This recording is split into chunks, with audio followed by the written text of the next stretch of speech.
When the moon is full, he rises from wooden crypt.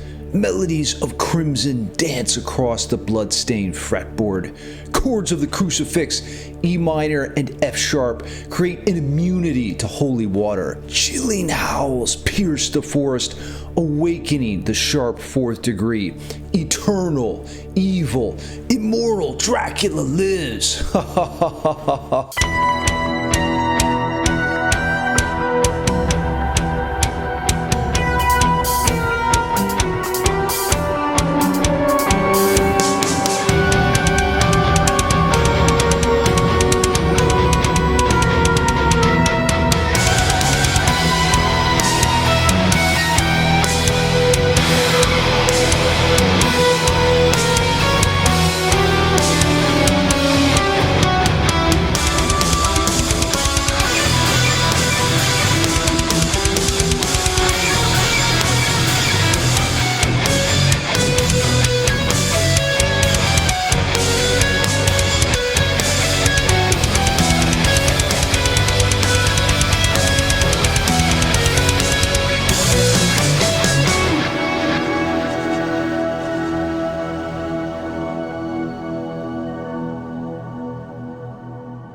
This is Shred, and today we'll be learning the vampire scale on guitar. Beware, because its dark magic will possess your soul. In part 1, we'll be unpacking the primary elements of the vampire scale with my composer's toolkit. I'm talking scale, chords, inversions, counterpoint, and rhythm. Now in part 2, grab a front row seat as I dissect an example composition of this haunting mode in my DAW. Take part in the Vampire Scale Challenge by joining my live class. I'll have a link to that below. Get all of my tabs, pre-recorded courses, and Discord access on Patreon. Now let's get into the Vampire Scale Toolkit here. So this particular scale, it's known by a couple of different names. You might see it as Ukrainian minor or Romanian minor. Essentially, what you have is a Dorian scale with a sharp fourth degree. So we're going to start on E as our first pitch.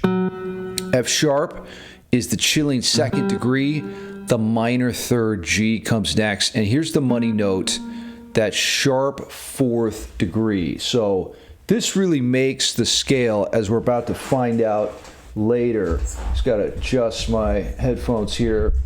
And there's a beautiful, beautiful chord progression that arises from that sharp fourth degree. So next we're going to the fifth B, C sharp. There's that Dorian component, the raised sixth degree. So it's the same thing as regular Dorian, except for that sharp fourth degree. Then we're going to go to the flat seven and back to the root. So that is another scale name this is known as is Dorian sharp 4. It's the fourth mode of the harmonic minor scale, so you could think about this as being like B harmonic minor if you wanted. Okay, now let's get to the fun part. Are you ready for this? This is going to change your life. These two chords, the first primary chord is E minor. And you might be thinking, why the hell is Shred playing chords when we're talking about scales? Well, this channel is all about composition and music theory. So if you want to write music, you need to understand the harmony that comes from a scale. The next primary chord is F sharp. And this is just absolutely intoxicating. Listen to this. Oh, man. Like, that's it. Just puts me into this diabolical trance. And it's something you hear in movies a lot. And actually, you also hear that sound in classical music. Now, let's give ourselves some more options with these chords. So what you can do is turn this into an inversion exercise. So if we start with this E minor here, whoops, that's not E minor. Get it together, Shred. It's too early in the morning. So we got our starting E minor, and we're going to climb up the fretboard here. We're going to go to F sharp next. Then we're going to go to E minor in first inversion. And then we're going to go to F sharp major in first inversion. I'll put in the chord symbols in a second here. Another E minor, so you get the drill, right? Like I'm just doing the same progression over and over again here. And I'll tell you what, let's finish it off. Let's finish it off like this. Whoops. Okay, this is really fun. So we get our E minor sound to F sharp 7, E minor over G, and honestly, don't worry so much about these chord symbols. The main thing is that you understand it's just E minor and F sharp. This last one's F sharp over C sharp, and then we get back to the root position chord. So this sounds really freaking cool if we play it together. Check it out. Oh, Dracula rises from his wooden crypt to suck some blood. It's just, man, I mean, who doesn't like that? It just has this incredible sense of wonder in a mischievous sort of evil way. You know, the emotional content of this scale is just delicious. Now, it's time for the C word in step 3. Those of you who watch my videos know that I break composition down into this kind of 3-step process in my toolkit. You have the scale, the chords, and then we move, near-death experience.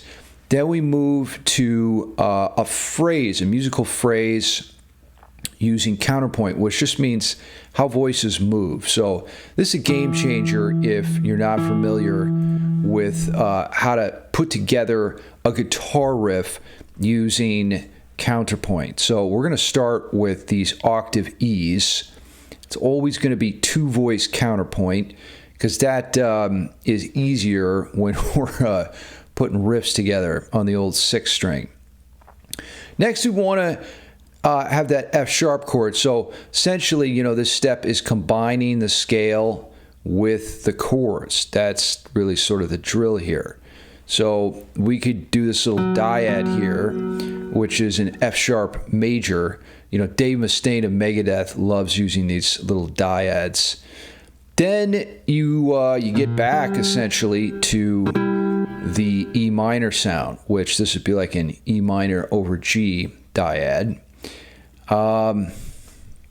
Question is, where do we go from here? And maybe the answer is this little move here, which would put us back into an F sharp sort of sound. Okay, now you'll see in a minute this actually makes some sense, but let's see. Let's move from there. We got a couple other cool things we could do. Let's hit an E minor sound there. This is delicious. Oh my God, I love that. A lot of times I write using contrary motion, or, you know, voices moving in opposite directions. There we go. That's the visual representation. And from there, let's see. Let's go to another E minor. Maybe we could do that, and then let's finish it off. Finish him. Okay, so all together we get this phrase that sounds like this.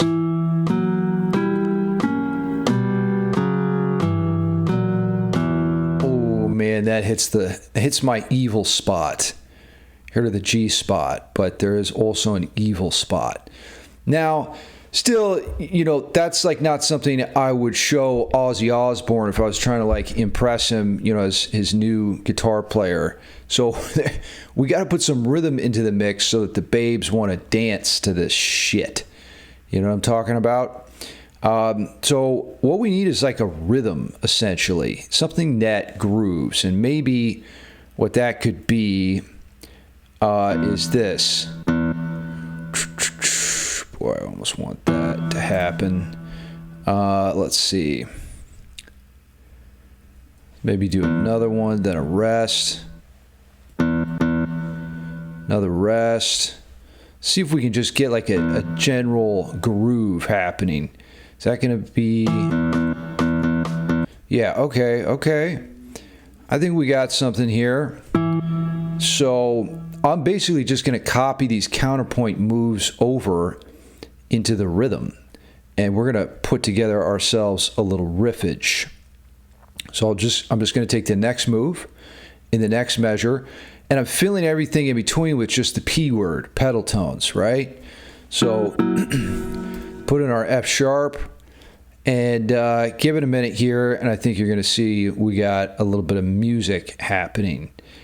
Let's see. We can, yeah, let's go for that E minor. And then the last one, I think I want to do these two guys because that's a really cool move. So let's get that in there, and then we got to fit in that F sharp sound. Let's see what we've got cooking here. Whoops, zoom out, come on.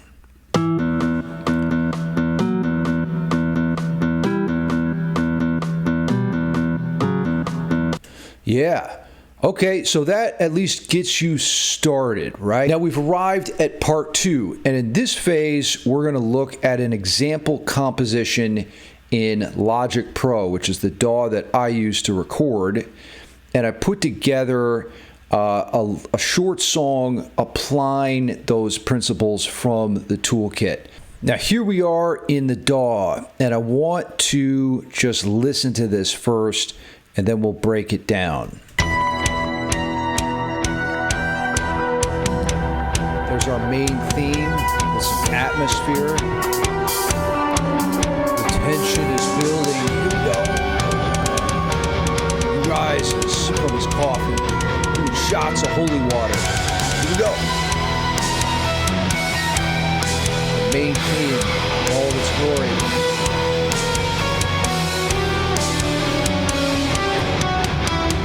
Bridge. Vampire lick sweeping. The fall of the castle beckons you in the night. Here we go, the final push.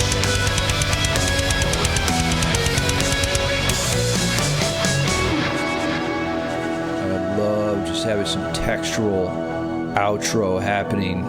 Oh yeah, that's the spot. Now, there's a lot happening in this piece, and where I start in the process is in Guitar Pro. And what I do is I tab out the main ideas. So let's see, that's the wrong file. So you start with this piece, I started with the Melodies, and you can see Seville a la carte up here, which is Dracula Lives Backwards. So I'll export the MIDI data. Once I get that ready to go, man, where do we export up here? So you can go down to MIDI right there, and that will export the MIDI data. And then we get into Logic. I'll assign that to the harpsichord track, so I have something to program my basic tracks to. And by basic tracks, I mean drums and bass. So the drums are the first thing that I do. And the reason for that is because drums are the primary source of energy, like the blueprint, the roadmap that everything follows.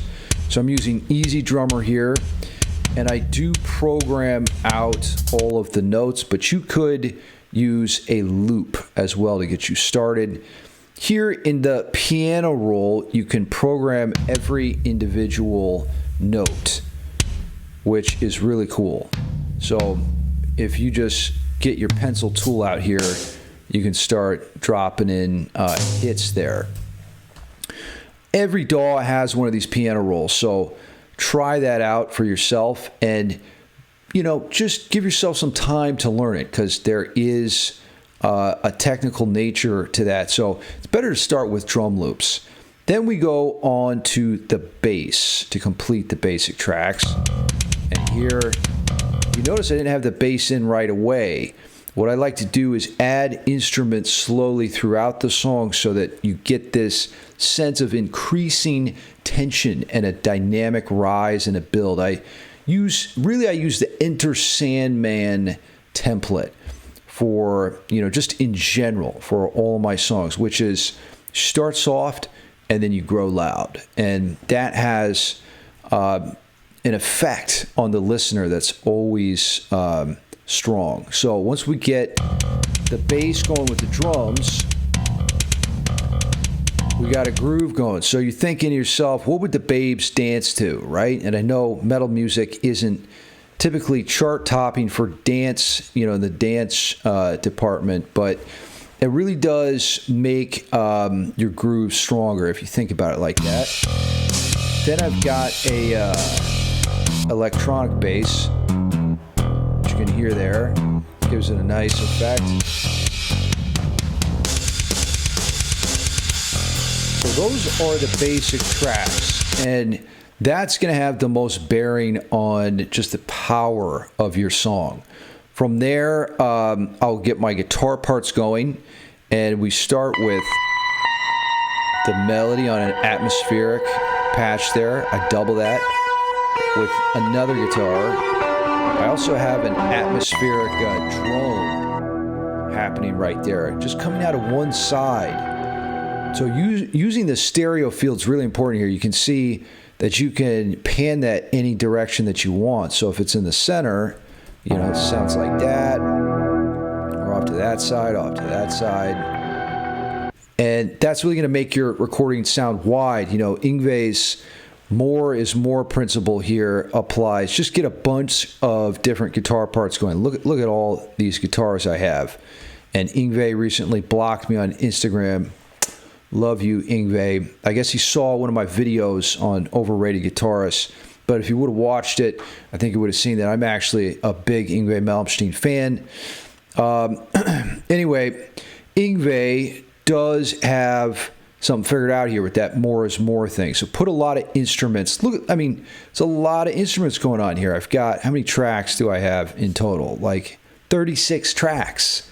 It's a lot of tracks.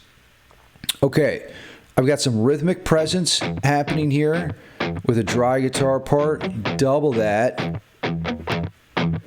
Right? Gets even more happening.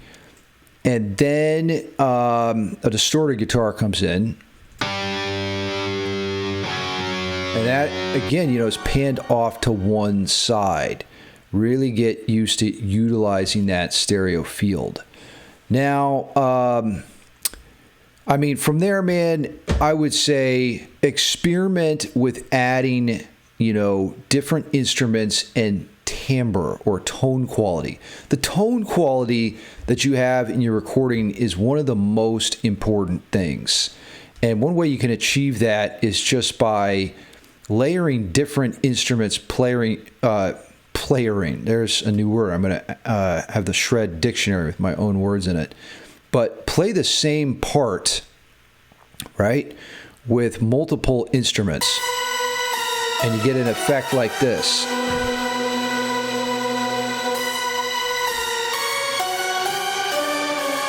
So that's 4 different instruments all at once, and it gives you this kind of unique sound. So that's a huge thing right there. What else?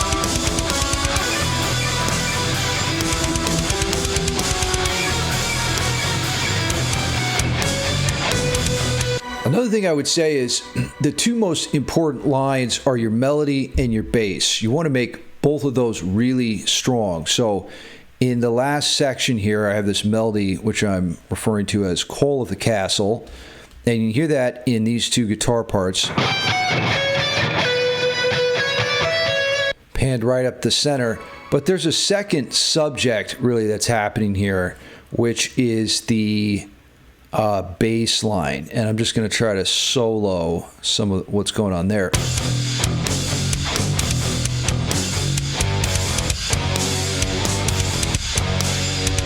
So you really have 2 different things to listen to there, and I find that to be, a great way to add some depth and sophistication to your music.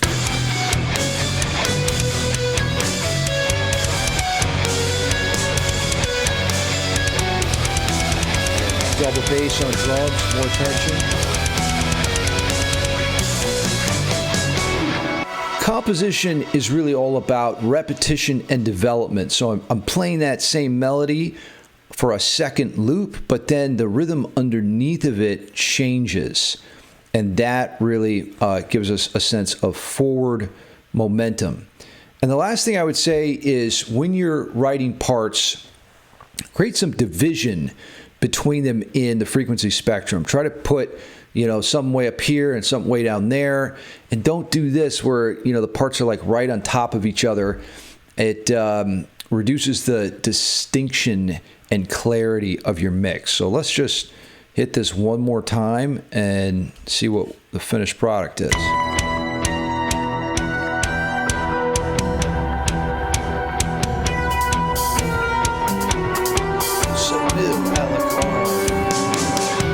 Stole that chord from David Gilmour in Shine On You Crazy Diamond. Very Dorian sound.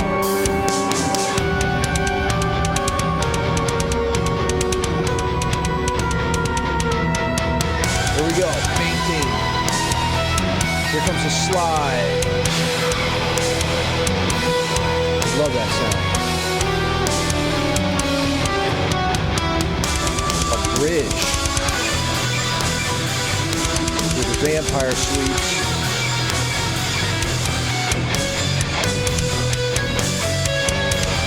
The two subject theme.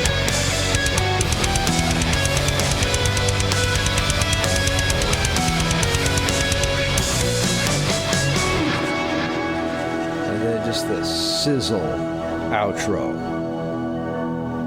Yes. If you're in my live class, you're going to want to have your vampire composition ready to go by next Tuesday. And you get the full tabs for this lesson below. I've also got like the backing track, the MIDI data, and even the guitar profile. Just remember, Seville a la carte, Dracula lives.